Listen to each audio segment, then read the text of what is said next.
Good morning everyone. Happy Monday.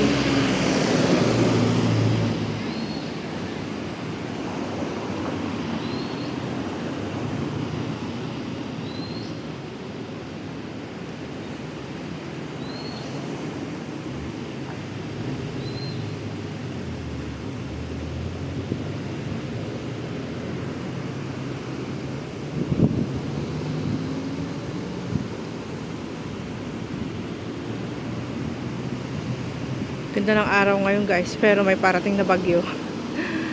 Maaraw siya ngayon, pero baka mamaya o bukas may parating na bagyo na super typhoon daw, sabi nila pagkatapos dyan sa Pilipinas.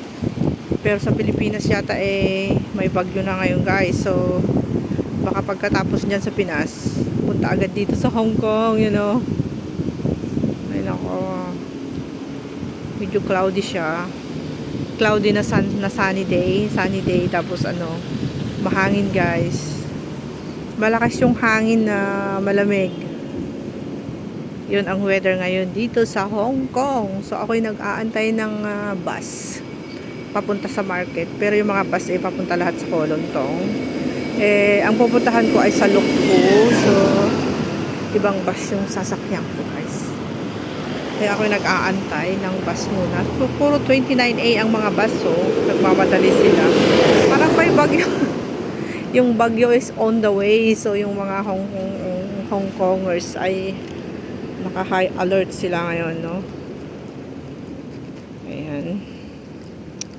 Lalabas ko muna yung aking octopus. Nasaan ba yung aking octopus? Yung aking card. Para mamaya baka biglang dumating yung bus. Hindi pa ako diba? So ayan guys, ang view dito sa aming labasan, sa labas ng aming building.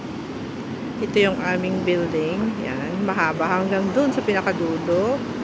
Hanggang dyan. Hanggang doon. Doon sa gate na malaki. Tapos dito naman yung bus stop. Tapos yung broadcast drive yan, dire-diretso yan. Hanggang paikot siya. Paikot hanggang doon sa dulo. Tapos iikot siya. Iikot siya guys. Tapos lalabas siya dyan. Diyan lalabas, and then left and right. Sa right side papuntang Kolontong, sa left side papuntang Luk Fu. Ganun lang. Pero pag ako'y maglalakad, it takes 12 minutes lang, pero ayoko maglakad, ang init eh.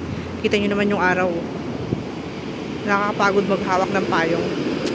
Ayan yung mga buses. Ang daming 29A ngayon, sunod-sunod. Bakit? Ano nangyari? Pero yung 13A wala pa. Grabe, tagal pa. Tagal talaga. Tagal talaga mag-antay ng 13A, pero paglakarin ko yan is takes 12 minutes only. Pero ayun nga, tamad nga ako maglakad guys, kaya ayoko maglakad. Mainit. Yung sikat ng araw ay napakatingkad, kaya ayokong maglakad. Mag-antay na lang ako ng bus. Bahala na dyan. Hindi naman urgent yung pupuntahan. Punta lang naman ako sa sa Shatin, sa bahay ni ma'am. Pero okay lang na hindi ako masyadong maaga doon kasi wala namang kaanong trabaho pag maaga. Tulog pa siya. Hanggang 1:30 pa naman siya sa bahay. So 11:30, okay na ako nandun pag 11:30. So wait muna ako ng bus. Saglit lang naman magkantay ng bus. Napalampas ko lang yung isa kanina kasi nga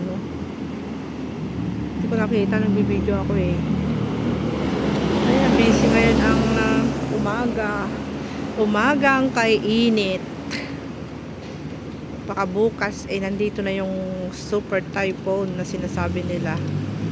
Okay lang yung super typhoon, basta wag lang day off. Basta nandito lang sa bahay, walang problema, hindi ang problema kasi pag super typhoon is naabutan ka sa labas or lumabas ka pa, alam mo nang bagyo. Yun, kasi magkuklose yung MTR, walang sasakyan. Tapos yung mga sasakyan din, hindi rin sila lalabas, hindi sila mamamasada. So walang transportation. Wala kang masasakyan pag typhoon 8. Tahimik ang kalsada dito sa Hong Kong. Makita mo lang yung mga paisa-isa na private cars, pero yung mga taxis Hindi sila lumalabas guys, takot din sila. Yung mga buses din, hindi lumalabas yan. Kasi minsan marami na aksidente pag malakas yung hangin tsaka yung ulan. Marami na aksidente sa kalsada, so takot silang lumabas. Yung mga tao dito sa Hong Kong. Ganda ng sinag ng araw, sikat ng araw, napakainit. Masarap magpatuyo ng sampay ngayon. Shashati. Sigurado marami na namang maduduming damit yung mag-ina doon kasi maghapon lang kahapon. Eh nandun naman ako nung Sabado, nilabahan ko lahat ng mga damit nila. Ayun yata yung papuntang Lukbo, malis na. Yung bus na green. Doon sana ako sumakay kanina kaso hindi ko nakita nagbibideo ako.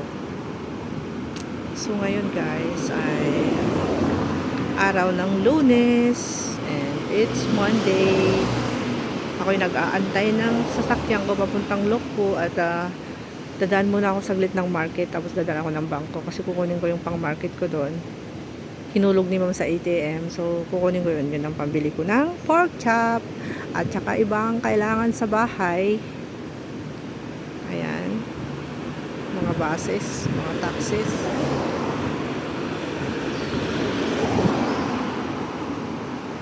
Dito lang sa Broadcast Drive. Ito yung bahay namin.